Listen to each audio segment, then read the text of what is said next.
So here we are back again. It's the four gentlemen. Good to have Kevin back after what was it, the flu tried to take him out, but he's back on his feet. Austin toughed through it last week, red eyes and coughing and all. D11, baby. We're built different out here. Exactly. Yeah, we're built sick in I the Lehigh Valley. That's just how it works. But we're all back, and today we got some news, and let's jump right into the Gable Steveson news. He's coming back. And last year, I had talked to Eggum, and obviously with McKee coming back and Block's coming back, that was the plan, was for Gable to be the third piece of that puzzle. And he didn't shy away from it in the preseason interview that him and I did. But maybe 5-10 minutes before the news went live, me and Earl got a text from Eggum that said, check the Minnesota page at 3 o'clock. And I immediately thought, oh shit, Gable's coming back, right? Like what else would it possibly be? Brock Lesnar So had one more year. yeah, Okay, yeah. right. Like something had to be happening. And I immediately thought it was Gable, especially with, his circumstance that he's, basically training with John Jones. He's not playing football. He's not in WWE. I think his wrestling safety net is happily here to catch him, right?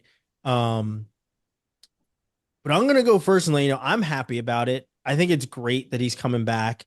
Um, I know that the NCAA fans will be ready to boo him the same way that they booed Dayton Fix for being the old guy in the group. I honestly highly doubt that that ever happens. Unless, well, I mean, actually, maybe I should take that back because NCAA is in Pennsylvania this year, and we saw what they did to Jordan Burroughs, the Penn State fans at least. So, Yeah, fuck not that gonna guy. hold out, not gonna hold my breath on that one. Maybe it does happen, but no, I was pretty excited for it. Good to see him back. I think I'm hoping that he makes the jump to freestyle as well. Because that would be awesome to see him do.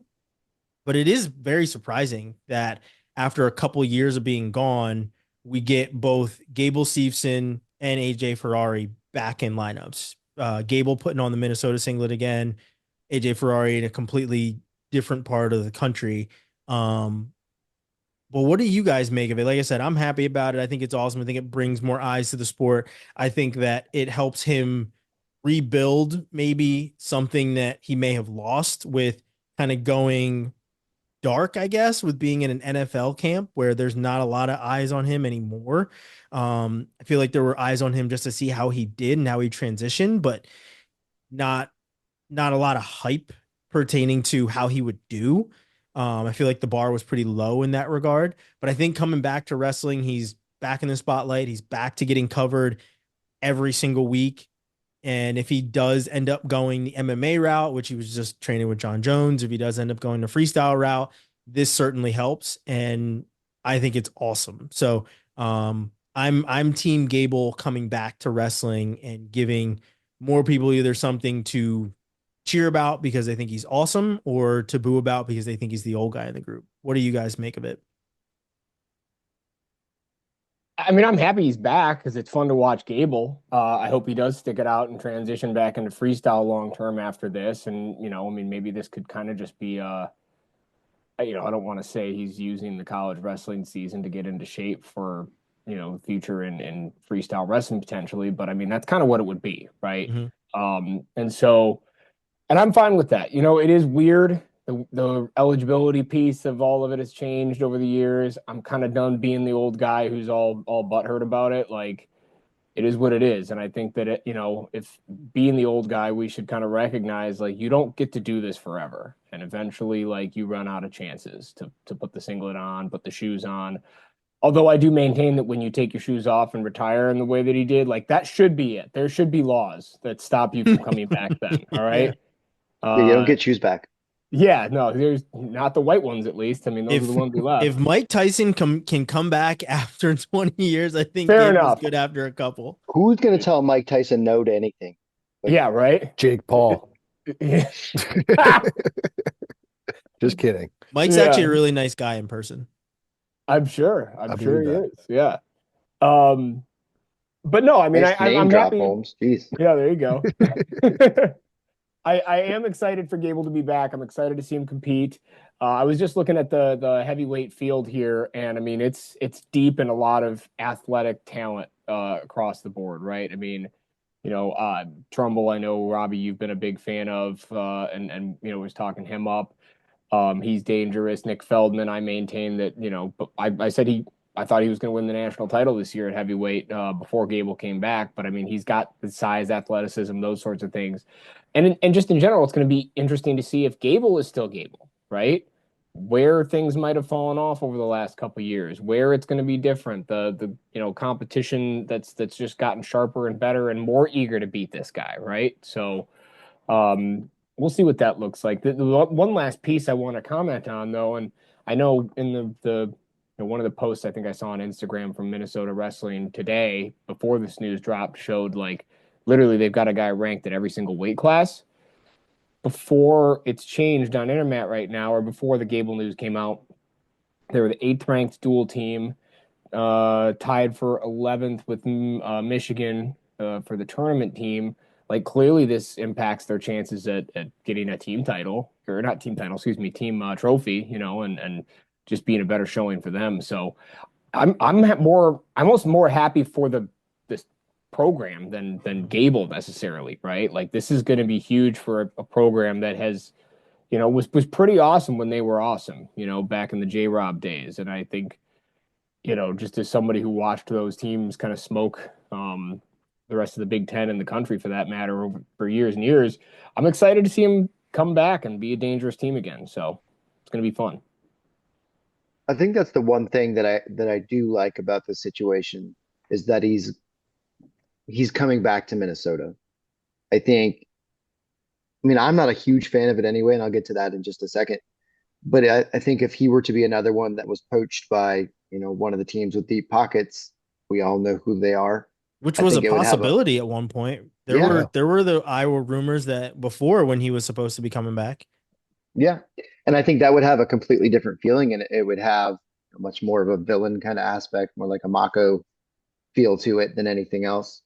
But I think what bothers me, and I'll be the grumpy old man, is that like the retroactive use of red shirts just it doesn't sit right with me for someone to be completely out of school, disengaged from the entire process, not in college, not doing anything with the team, with the program, and still being able to utilize redshirt years and have eligibility. It doesn't sit right with me. And I felt the same way with Ferrari. Like if he's not enrolled in school, how is that clock, not working? We used to have a really firm expectation that as soon as you signed, as soon as you started, you had those 5 years, and that was it. Barring an injury and then having to go through the whole process of getting, an extra year granted. But now it's, with the COVID year, with the redshirt year, with the Olympic redshirt year, we're seeing guys there for 7-8 years, and I think I'm just annoyed with the overall process of having people there for so long. Like I think it takes away from some of those young guys getting an opportunity, and I think that's kind of where my issue with it lies. Like I have no ill will towards Gable. I think he's great. I think it's going to be good for eyeballs to be on the sport. I think it makes a good weight class even better. I think it's good for him to have something that he's good at and he's back at. I think the WWE was kind of a big failure for him in regards to him being so successful with everything up to that point. And he wasn't successful with that, wasn't successful with NFL, which was a huge jump anyway. But he's kind of back where he's been super successful, so that's great. I just don't like the process. Well, that one thing I wanted to throw in there too that is super weird and different. I mean, back in the day, if you left and got paid somewhere else, You were done. you were done. Like you can't come back now. You're no longer an amateur athlete, regardless of the circumstances. Now you can just go kind of do whatever, get paid, and hey, more power to them. Again, the rules have changed. It is different. I understand that. But even that's different from the NLI stuff or NIL. Right. But I mean, the thing Yeah. is though, is we've seen guys do that though. We've seen it happen in We have. baseball, but they never went to college. And obviously me as a Florida State fan, I remember Chris Winkie who did it, right? Who played baseball and then was like a 20-some-year-old freshman, right? So like I remember guys that went on and played pro sports, but then went back to college. And there's been a couple of guys that have done that in other But his sports. clock never started too. Right. Yeah, Right. so that's I think what is very different about this entire situation. So, but yeah, like with NIL with NIL, it certainly does change what these things look like now, where they're being paid anyway. And I remember when Kyle Snyder won Worlds in what was that 2015, and they And he were had to hold the wondering, check. and yeah, and they were wondering what was going to happen. And when he won the Olympics, they're like, or when he won Worlds, they were like, okay, what's going to happen with that money?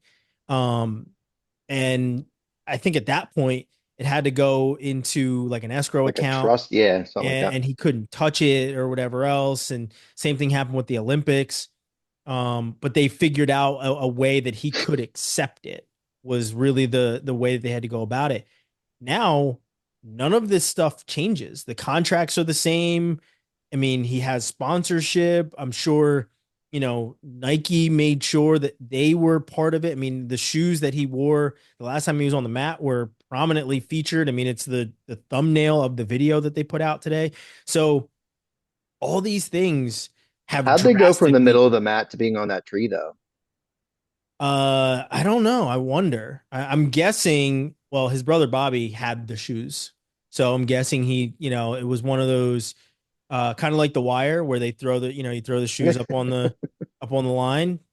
Maybe he missed, and they Yeah. ended up Fair. in that tree. But no, I He think wasn't as good of an athlete as Gable, so that's fair. maybe it just doesn't have as good of an arm. Maybe. But that's the thing is like with NLI or NIL, it does really change the landscape of what these guys can do and where they can go. And I think that's why I'm not so upset about it, because give any of us an opportunity to do something really cool, right? Like if I had a year of eligibility now, I think I'd be like, maybe I'll think about it, right? Like that's the thing for me. I don't think it's that bad. I really don't. And I didn't think it was bad for Dayton Fix. And I don't think it's bad for Brock Hardy, who is, I believe, like a sophomore eligibility or something like that at this point. And more bald than me. And that's the thing is like, honestly, like, yes, he did have like a Mormon mission and everything else. So he took 2 years away, but like he was part of that same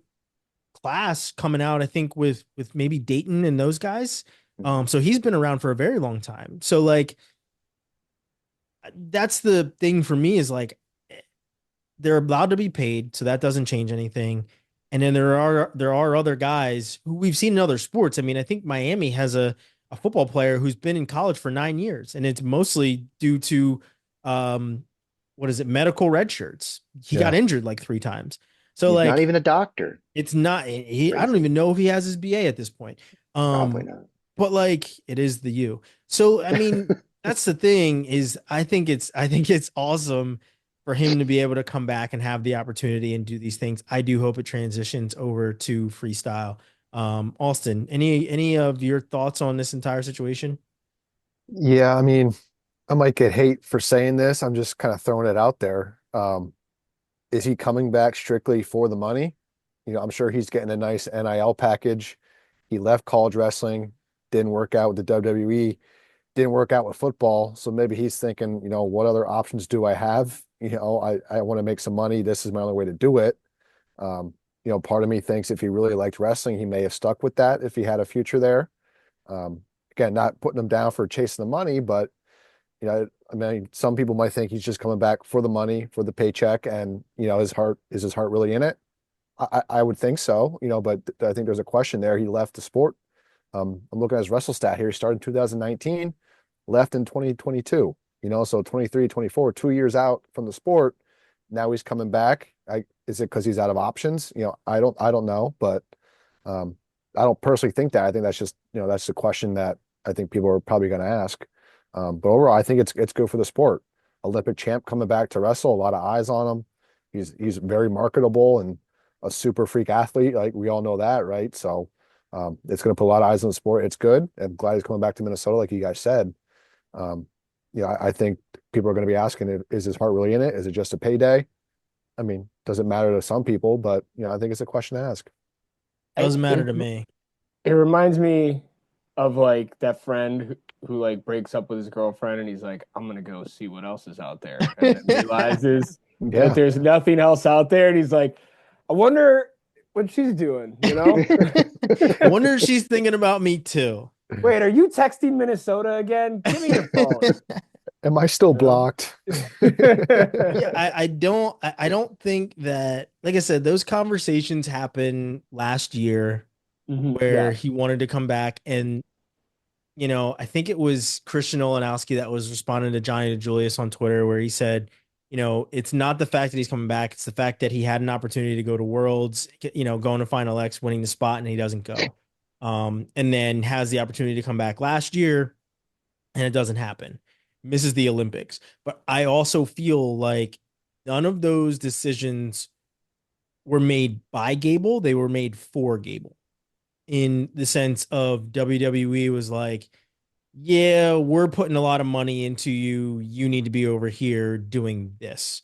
And I'm basing that off of trying to get Jacob Casper on for an interview. Yeah, And it's not easy. it's not, or even when I tried to get Bobby Steveson on for an interview when he was in the WWE, like, it is not easy to get these guys just to do interviews, to talk about their careers, talk about wrestling, talk about their transition, like, not even gotcha type pieces. It's more promotional than it is anything with these interviews, or just trying to get a peek behind the curtain of how great it is, honestly, not the grind of all of it. Casper just posted the other day, like, 17 days, 10 flights, all this other, like, let's hear about that. Let's hear about the lifestyle. Let's hear about, the opportunities that are out there for the guys that potentially don't go that freestyle world champion Olympic route. Right. So, but that's why I feel like those decisions that disappointed fans when he didn't wrestle at Worlds after winning the spot, those were decisions that were made for him. And if he had the chance, I think he wrestles for an Olympic spot. I feel like he isn't sticking around WWE knowing he's going to get cut before the Olympic Games, saying, no, I'm just going to chill and lay low or anything else. I think he comes back and tries to make another Olympic team if that's the case. So I think we're all in agreement that it is good for the sport. We might not like some of the tedious details and maybe the logistics of it. But that's the situation that we're in, where guys can do that now. They can be paid, they can take a hiatus no matter what the reasoning being, whether it is something like Gable exploring all the incredible options that he had, or it's something like Ferrari where you just can't. Right. So, like, ultimately having these guys back in wrestling, hopefully we can just focus on the wrestling. And I'm speaking mostly about Ferrari, who's, been in and out of the news for terrible reasons, and not Gable, who's been in and out of the news for pretty good ones, of being able to explore options of his dream, right? I don't think football was ever his dream, but hell, you get a chance, collect that check, throw that helmet on, right? You get a chance to work with Aaron Donald and all these other guys. Like, you've seen him working out with them. Von Miller is his teammate at that point. So I don't fault him for it. I think it's pretty awesome. I can't wait to see him back on the mat. And they also said that he's available this semester, so it's not even something he has to wait for. That was the other thing that was confusing to me. And I'm assuming it's just because this has been such a long process with them trying to get the years worked out and all the eligibility stuff. So he is most likely enrolled in classes this semester. Yeah. But it just kind of struck me as odd that, I just assumed that it was going to be a second semester thing. So it was kind of surprising to me to hear, oh, he is going to be eligible next week or in 2 weeks. So Yeah. November 24th is what they're saying against Campbell. So Godali's going to golly, have that'll be fun. a Good test nice for him. a nice little test. It'll be cool to see Gable back, and it'll be cool to see Gable back against a guy who I feel like, obviously Kyle Snyder and Mike McMullen were kind of the catalyst for this agile heavyweight, but Gable was really the guy that really, like, pushed things in, like, you have Kassar that was there as well, but now there's Kirkfleet, and there's all these different guys, and Kadali's one of them. And he's one of these guys that is certainly on the come up. And Kadali also is wrestling at the classic, I believe, too. I think Mhm. he's taken Yes. Younger spot. Bastida's Bastida's spot. So it'll be a good match. I'm looking forward to it. And I think it's going to be great. Everything, I don't think, there's been probably one time that Gable's done something where it was a black eye for the sport, and that was done in less than a week. So I think Yeah. it'll be great to have eyes back on it. Maybe it gets the attention of Ariel Helwani, who wants to talk about it, or Joe Rogan, who wants to talk about it, and it brings these, a even bigger kind of global look of what their fan bases have into the sport. Any With other that, Gable thoughts? well, just one bigger thought. And while I'm going to be an ACC homer here, moving the WWE route, and we can hit on this Conch because I know you were there last night, right? It was. Yes, it was. It was So awesome. I let's saw talk Rey about Mysterio the Jr. prominence of Duke heavyweights in WWE right now. We've got three of them doing a great job. We got Jacob Casper, the Creed brothers. We got Jonah Niesenbaum, and Braden Ray is also in the WWE NXT. So Lanham and Tom Erickson are getting them ready for something. I guess maybe that's something to be said for that. So you're saying Gable should transfer to Duke if he wants to outlive his WWE I dreams? think maybe that was the window he missed. I think so. Yeah. Yeah, the logic tracks. Mhm. Yeah. Makes Could sense you to me. imagine? Could you imagine if Zion and Gable were on the same campus at the same time? It would the school would probably shift to one side with those Yeah. giant humans walking around campus. But no, let's Are we stick sh- it. Let's stick are in we- the ACC. Real quick, are we sure Kale doesn't have another year of eligibility? Like, Unfortunately, COVID didn't hit until 30 years oh, after that's he was right. done That's right. wrestling. Yeah. So He's Mormon Damn though, right? COVID. He could do a mission. he maybe It's been a long one. It's been a long It's mission. a super long mission. very His long mission has been mission. to improve wrestling as a whole, and he's done a Yeah. Yeah. fantastic job. Yes. That'd be pretty wild to see. I think I'd still take Kale over most people Mhm. on any given day. Kale over Gable. Who are you taking? The Kale and his giant chin. Yeah, it's not really a head hands defense for Kale. He's sitting next to you, you're like this. You're a giant man. Like you're Yeah. a very big dude. Like that head block is serious. Yeah. Mhm. It's like a Well- giant cinder block that you got to fight through, and it's just not